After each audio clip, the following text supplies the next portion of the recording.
मेरे प्यारे सभी मित्रों को मेरा यानी संजीव कुमार का नमस्कार। उम्मीद करते हैं आप लोग भली प्रकार होंगे।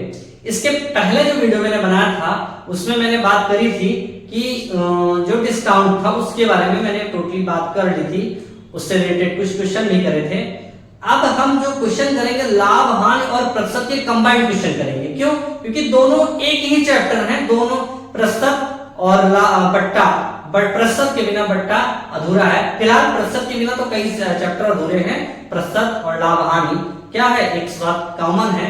तो हम बट्टा देख लिए हैं, बट्टे के बाद हम लाभ हानि पर बात करेंगे। तो ये जो चैप्टर है, अब ये क्या लगभग सारे क्वेश्चन जो मिलेंगे वो बट्टा और लाभ हानि पर ही रहेंगे, लाभ हानि पर रहेंगे। फिर आगे कुछ और जो लाभ हानि के क्वेश्चन बचेंगे वो आपसे हम डिस्कस करेंगे। चलिए देखते हैं आज के क्वेश्चन। दो दुकानदार हैं, दोनों एक सिलाई मशीन की कीमत 700 रुपए निर्धारित करते हैं। दोनों कहते हैं कि मैं सिलाई मशीन को 700 रुपए में बेचूंगा, लेकिन जो एक दुकानदार है उस पर 30% और 6% का बट्टा देता है।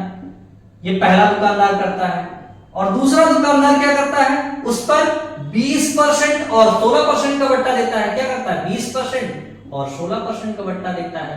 तो कह रहे हैं, ये सेकंड वाला काम करता है, तो पूछ रहा है उनके बिक्री मूल्य में कितना अंतर होगा। यानी 700 तो उनका अंकित मूल्य है, दोनों लिखते हैं 700 रुपया। क्या करते हैं? दोनों उस पर 700 रुपया लगते हैं, फिर उनके बिक्री मूल्य में कितना अंतर होगा। तो भाई 30 6 36 और 20 16 36, तो x प्लस वाई का मान तो सेम है। तो इसमें बचा क्या? x इंटू वाई बाई 100, यही तो बचा। तो 30 गुणे 6/100 यहां से होगा, और यहां क्या 20 या 20 है, 20 गुणे 16/100 यहां तो बचा। इन्हीं दोनों का अंतर ही तो बता रहा, उनका अंतर पूछ रहा है कितना अंतर है। तो इनका अंतर पहले हम परसेंट में निकालें। 1 0 से 1 0 कैंसिल हुआ, 6 2 36 18, यहाँ 18 हो जाएगा, यहाँ दशमलव लगा देंगे तो 1.8 हो जाएगा। इससे काट देंगे, 16 दूना 32, यानी कितना होगा 32, एक दशमलव लगा देंगे 3.2। तो इनका अंतर कितना होगा? इन्हीं का अंतर, बस इनका अंतर निकालें। तो 3.2 से 1.8 घटा दे, तो 12 से 8 गए, 8 4 12, फिर यहां कितना बचा? 2 2 से 1 गए 1, यानी 1.4। इनका अंतर कितना बचा?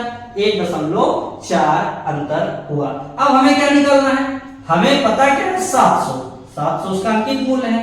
तो 100%, ये तो अभी अंकित मूल्य क्या 100% ही होगा, क्योंकि इस पर कोई छूट तो दी नहीं गई। तो 700 बराबर 100% के हमें क्या निकालना है? 1.4। तो इसको क्या करेंगे? 1.4 से गुणा कर देंगे, दोनों को इससे गुणा कर देंगे। अब यहां 14 सत्ते कितना होता है? 98। कितना होगा? 98, दशमलव लगा देंगे, कितना होगा? 9.8।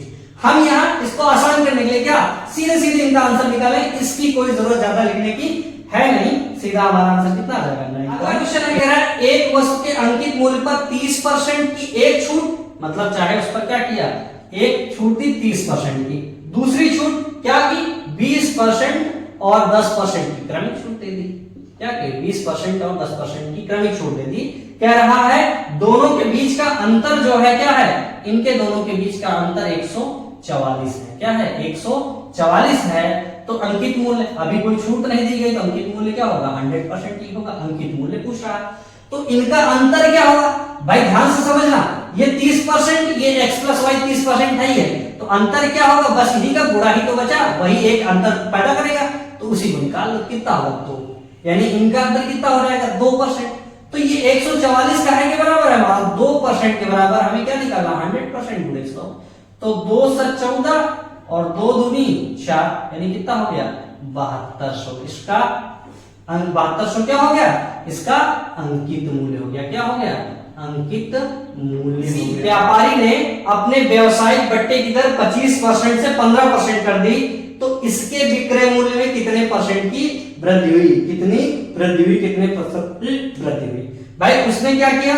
बट्टा दे रहा था, पहले वो 25 का, भाई 100 अंकित मूल्य था, उसमें वो 25% का बट्टा दे रहा था, यानी 75 में बेच रहा था। उसने क्या किया? अब 15%, यहां 25% का बट्टा दे रहा, अब क्या किया? उसने 15% का बट्टा दे दिया, तो कितने में बेच रहा है? 85 में बेच रहा है। तो कह रहे उसने कितने की वृद्धि करी? यहाँ वृद्धि कितने की करी? 10 की करी। किस पर? इस पर पूछ रहा ना, पहले की वृद्धि, तो बटे में क्या हो जाएगा? 75। और हमें क्या निकालना है? गुणे 100, प्रतिशत निकालना, गुणे 100। ये कट जाएगा किससे, 25 25 या 75, 25 चौको 100, 4 एकम 4 यानी 40/3। तो 3 एकम 3, 3 त्रिका 9 यानी 13 सही 1/3% का क्या हो जाएगा, वृद्धि। 13 सही 1/3% का वृद्धि हो जाएगी। क्वेश्चन जो कह रहा है एक प्लेट पर क्रमवार 12.5%, ये क्या 12.5% और 10% की छूट देने के बाद, कितने की 10% की छूट देने के बाद उसे 6300 में बेचा गया। क्या किया गया, 6300 में बेचा गया। अंकित मूल्य ज्ञात करो। तो 12.5% का फ्रैक्शन क्या होगा, 1/8।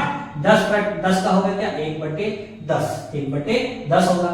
क्या है, छूट है, यानी उस पर लिखा 8 है तो बेचेंगे कितने में, 7 में। अगर उस पर 10 लिखा है तो कितने में बेचेंगे, 1 कम यानी 9, यानी कितने में बेचेंगे, 9।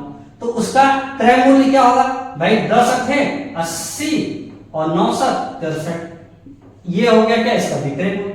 ये क्रय मूल्य हो जाएगा, ये क्या हो जाएगा, विक्रय मूल्य। या क्रय मूल्य मतलब अंकित मूल्य, सॉरी ये क्रय मूल्य अंकित मूल्य, क्योंकि डिस्काउंट की बात कर रहा, तो क्या होगा, मार्क प्राइस। मार्क प्राइस पर कितना है, 80 है और विक्रय मूल्य कितना है, 63। कितना है, सेलिंग प्राइस कितना है, 63 रुपए। तो सेलिंग प्राइस यहां दिया कितना है, 6300 के, तो 63 को 6300 के बराबर कर दो। हमें क्या निकालना, 80, तो गुणे में 80 कर देंगे। 63 का यहां से गुणा करेंगे 100 हो जाएगा। तो 8000 क्या हो जाएगा इसका, जब गुणा करेंगे कितना मिल जाएगा, 8000। यानी उसका अंकित मूल्य कितना था, 8000 था।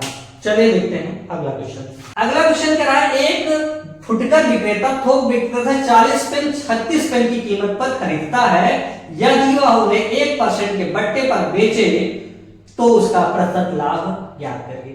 भाई हुआ क्या, यहाँ 40 पेन है, उसको 36 पेन की कीमत पर। तो मैंने यहाँ 40 पेन है, मैंने क्या माना कि एक पेन जो है उसका रुपया एक पेन की कीमत कितनी, 1 रुपया। तो 40 पेन की कीमत कितनी हो जाएगी, 40 रुपया, यानी उस पर 40 रुपया लिखा होगा। उसने क्या किया, 36 रुपया में खरीदा, तो इसका क्रय मूल्य क्या होगा, 36 रुपया होगा। और विक्रय मूल्य 40, उसने खरीदा मतलब क्या किया, 40, अब उस पर 40 रुपया ही लिखा होगा, और इस पर क्या लिखा होगा, 40। अब जो छूट देगा इसी क्रय मूल्य पर, अंकित मूल्य पर देगा। इस पर क्या कर रहा है, 1% की छूट दे रहा है, यानी ये 100 के बराबर है, तो 1% यानी 99 में उसको बेचेगा। इनको हम कैलकुलेट कर लेते हैं, तो ये 0 से 0 कैंसिल होगा। 9 चौको 36, 9 चौको 36 और 3 39 यानी 39। ये बटे में 10 है, तो बटे में 10 कर देंगे, कितना हो जाएगा, 39.6, यानी वो कितने में बेचेगा, 39.6 रुपए में बेचेगा। तो लाभ कितने का मिलेगा, लाभ यहाँ कितने का मिलेगा भाई, 36 उसका क्रय मूल्य है, विक्रय मूल्य उसका 39.6 है, तो कितने का लाभ मिलेगा, 3.6 का लाभ मिलेगा। कितने का लाभ मिलेगा, 3.6 का लाभ हमेशा किस पर मिलता है, क्रय मूल्य पर, तो गुणे 36 और परसेंट निकालना गुणे 100। यहाँ दशमलव लगा है, जिसको हटाएंगे तो यहाँ 0, ये 0 से 0 कैंसिल, 36 से 36 कैंसिल, कितना बचा, 10%, यानी उसे कितने का लाभ होगा, 10% का लाभ होगा। चलिए आज के वीडियो में इतना ही रखते हैं, मिलते हैं आप लोगों को अगले वीडियो में। तब तक आप लोग क्वेश्चंस को सॉल्व करते रहिएगा और पढ़ते रहिएगा। कोई दिक्कत हो तो हमें बताइएगा, और इसको वीडियो को शेयर करते रहिए आप लोग थोड़ा सा अगर हो सके तो। चलिए मिलते हैं अगले वीडियो में, तब तक के लिए नमस्कार, जय हिंद।